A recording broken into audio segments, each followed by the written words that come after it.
എല്ലാം തകർത്ത രാത്രി എന്ന നോവലിൻ്റെ 17-ാം ഭാഗത്തിലേക്ക് എല്ലാവർക്കും സ്വാഗതം.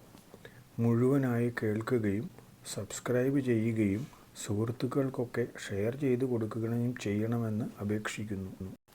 നിരത്തുംതട്ടിൽ ഇടമുളയിൽ കുട്ടിയച്ഛന് നേരത്തെ മുതലേ പുറംവേദന ഉണ്ടായിരുന്നു. പണിയെടുക്കുന്ന കാലത്തായതുകൊണ്ട് എടുക്കുന്ന പണിയുടെ കാഠിന്യം കൊണ്ട് ഉണ്ടാകുന്ന പേശിവേദനയാണ് എന്നാണ് വിചാരിച്ചിരുന്നത്.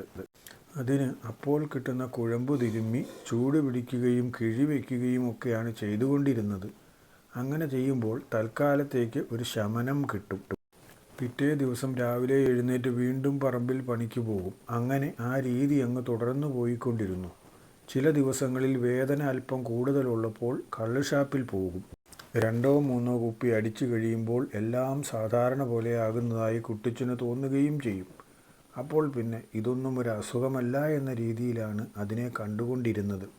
വർഷങ്ങൾ മുന്നോട്ട് പോകുന്നതനുസരിച്ച് പുറംവേദനയും കൂടിക്കൊണ്ടിരുന്നു. ഒന്നിനെയും മൈൻഡ് ചെയ്യാത്ത സ്വഭാവമായതുകൊണ്ട് ഭാര്യയോ മക്കളോ പറഞ്ഞതൊന്നും പരിഗണിക്കാതെ നടന്നു. ആശുപത്രിയിൽ പോകാനുള്ള മടി കൊണ്ടും പണം ചെലവാക്കാനുള്ള മടി കൊണ്ടും ചികിത്സയ്ക്ക് പോകാതെ വീട്ടിൽ ഒതുങ്ങിക്കൂടി. പണിയെടുക്കുന്ന വകയിലുണ്ടാകുന്ന അസുഖമാണെങ്കിൽ പണിയെടുക്കാതിരുന്നാൽ മതിയല്ലോ. അങ്ങനെ പറഞ്ഞ് സ്ഥിരമായി വീട്ടിൽ വിശ്രമിക്കാൻ തുടങ്ങി. അപ്പോഴും വേദനയ്ക്കൊരു മാറ്റവുമില്ല. പുറത്ത് കുത്തിപ്പറിക്കുമ്പോഴുള്ള വേദന ഏതാണ്ട് എല്ലാ സമയവും എന്നതുപോലെ ഉണ്ടാകാൻ തുടങ്ങി. അപ്പോൾ ബേബിയുടെ നിർബന്ധം സഹിക്കവയ്യാതായിട്ടാണ് ഒരു ദിവസം അവർക്ക് തന്നെ പരിചയമുള്ള ഒരു ഡോക്ടറെ പോയി കണ്ടത്. കാര്യങ്ങളൊക്കെ പറഞ്ഞു കേട്ടപ്പോൾ ഡോക്ടർക്ക് ഒരു സംശയം. അല്പം വിശദമായ ഒരു പരിശോധന കുട്ടിച്ചൻ ചേട്ടൻ ആവശ്യമില്ലേ എന്ന്. അങ്ങനെ കുട്ടിച്ചൻ ചേട്ടനോട് പറഞ്ഞു. അപ്പോഴേ കുട്ടിച്ചൻ ചേട്ടൻ ഡോക്ടറോട് പറഞ്ഞു, എടാ തോമസ് കുട്ടി, ഞാൻ ഇത്രയും കാലം പണിയെടുത്തതിൻ്റെ പുറംവേദന ആയിരിക്കുമെടാ കൊച്ചേ. അന്നെങ്ങാനും ഉണ്ടായ എന്തെങ്കിലും ഉളുക്കോ ചളുക്കോ ഒക്കെ വകവയ്ക്കാതെ വിട്ടതായിരിക്കും. അവസാന കാലം ആകാറാവുമ്പോൾ അതൊക്കെ ഇപ്പോൾ ഓരോരോ വേദനകളായി പുറത്തേക്ക് വരുന്നതായിരിക്കും. അതിനിപ്പോൾ വിശദ പരിശോധനയും മരുന്നും ഒന്നും ആവശ്യമില്ല. എന്നെ വീട്ടിലേക്ക് പറഞ്ഞു വിട്ടേച്ചാൽ മതി. നിൻ്റെ അപ്പനും ഇതേപോലെ വേദനയൊക്കെ ഉണ്ടാകാറില്ലേ? ഞങ്ങളൊക്കെ ഒരുപോലെ പറമ്പിൽ പണിയെടുത്തുകൊണ്ടിരുന്നവരല്ലേ. ഡോക്ടറുടെ പേര് തോമസ് കുട്ടി എന്നാണ്. ഡോക്ടറുടെ അപ്പൻ ദേവസ്യാച്ചനും കുട്ടിച്ചനും ഏതാണ്ട് ഒരേ കാലത്ത് തന്നെ നിരത്തുംതട്ടിൽ വന്നവരാണ്. നന്നായിട്ട് പഠിക്കുന്നത് കൊണ്ട് തോമസ് കുട്ടി പഠിച്ച് നല്ല നിലയിലെത്തി ഡോക്ടറായി. അതിനടുത്ത നാട്ടിൽ തന്നെ ഒരു ആശുപത്രിയിൽ ജോലിയിലുമായി. എന്നാലും ഇപ്പോഴും കുട്ടിച്ചനെയൊക്കെ തൻ്റെ പിതാവിൻ്റെ അതേ സ്ഥാനത്ത് തന്നെയാണ് കാണുന്നതും ബഹുമാനിക്കുന്നതും. സ്നേഹം അത്രയും ഉള്ളതുകൊണ്ടാണ് തോമസ് കുട്ടിക്ക് ഈ കാര്യത്തിൽ തോന്നിയ സംശയം വിശദമായ പരിശോധനയ്ക്ക് അയക്കണമെന്ന് തോന്നിയത്.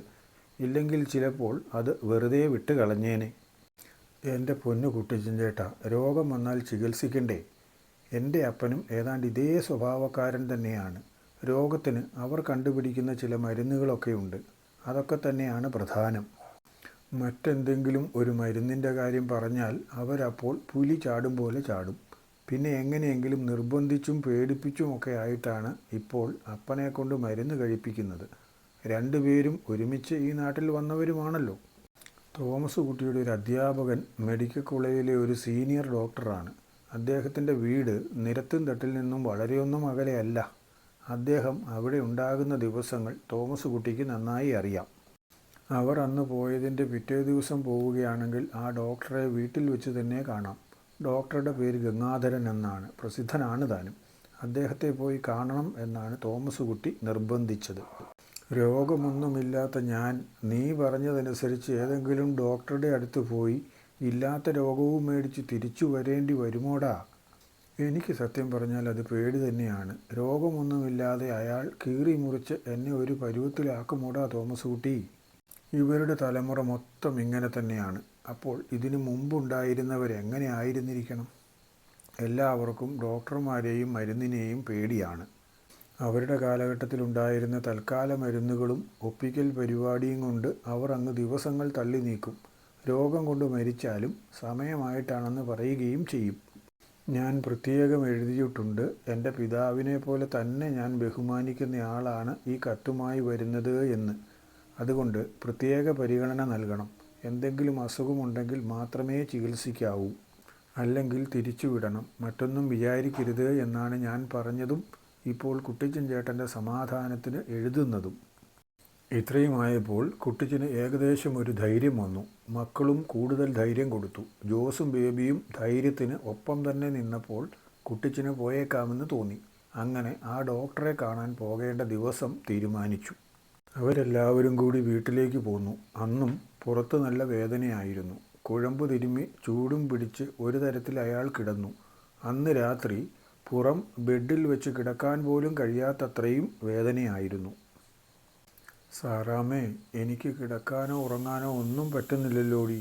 ഇത്ര നാളും കുഴമ്പ് തിരുമ്മി ചൂട് പിടിച്ചാൽ വിജയിക്കുന്നതായിരുന്നു. എന്നാൽ ഈയിടെയായിട്ട് അതൊന്നും അങ്ങോട്ട് ഫലിക്കുന്നില്ല. കുഴമ്പൊന്ന് മാറ്റി വേറെ ഒരെണ്ണമാക്കിയാലോ എന്നാണ് വിചാരം. കുഴമ്പ് അന്നത്തേത് തന്നെയല്ലേ, പിന്നെ അത് മാറ്റിയിട്ട് പ്രത്യേകം എന്ത് നേട്ടമുണ്ടാകാനാ? ഏതായാലും തോമസ് കുട്ടി പറഞ്ഞ ഡോക്ടറെ ഒന്ന് പോയി കാണുക. എത്രയാണെങ്കിലും അവൻ നമ്മുടെ കൊച്ചൻ തന്നെയല്ലേ.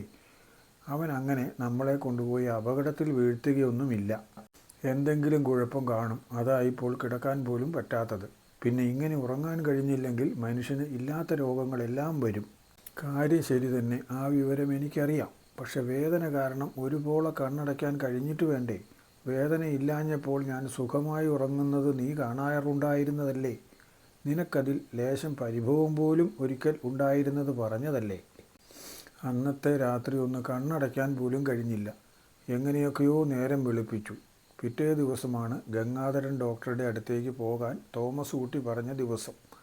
തോമസ് കുട്ടി ഡോക്ടർ പറഞ്ഞ് കൊടുത്തിരുന്നത് തലേ ദിവസമായിരുന്നു.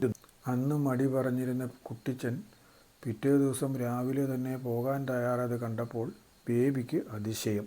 അപ്പനല്ലേ ഇന്നലെ വലിയ ന്യായം പറയുന്നത് കേട്ടത്? ഡോക്ടറുടെ അടുത്ത് പോയാൽ ഇല്ലാത്ത രോഗമുണ്ടാക്കും, അതുകൊണ്ട് പോവുകയില്ല, ഇപ്പോഴുള്ള ചികിത്സ തന്നെ ധാരാളം മതി എന്നൊക്കെ. എന്നിട്ടിപ്പം രാവിലെ തന്നെ ഒരുങ്ങി തയ്യാറായി നിൽക്കുകയാണല്ലോ.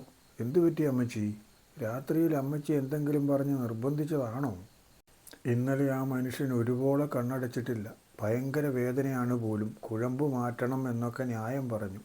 ഞാൻ പറഞ്ഞു ആദ്യമായിട്ട് ഡോക്ടറെ പോയി കാണാം, അത് കഴിഞ്ഞിട്ട് നമുക്ക് ബാക്കി കാര്യം തീരുമാനിക്കാമെന്ന്. അത്രയേ ഞാൻ പറഞ്ഞുള്ളൂ.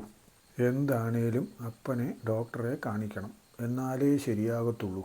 പിടിവാശിയും വെച്ചുകൊണ്ടിരുന്നതുകൊണ്ട് യാതൊരു കാര്യവുമില്ല മോനെ. അവർ ഗംഗാധരൻ ഡോക്ടറെ കാണാൻ പോകാൻ തയ്യാറായി. കുട്ടിച്ചനിനി എന്താണാവോ അസുഖം? നോവലിൻ്റെ അടുത്ത ഭാഗം നാളെ തന്നെ തരാം കേട്ടോ. പിന്നെ എല്ലാവരും മുഴുവനും കേൾക്കുകയെങ്കിലും ചെയ്യണേ. സബ്സ്ക്രൈബ് ചെയ്യുകയും ഷെയർ ചെയ്യുകയും ചെയ്താൽ വളരെ സന്തോഷം.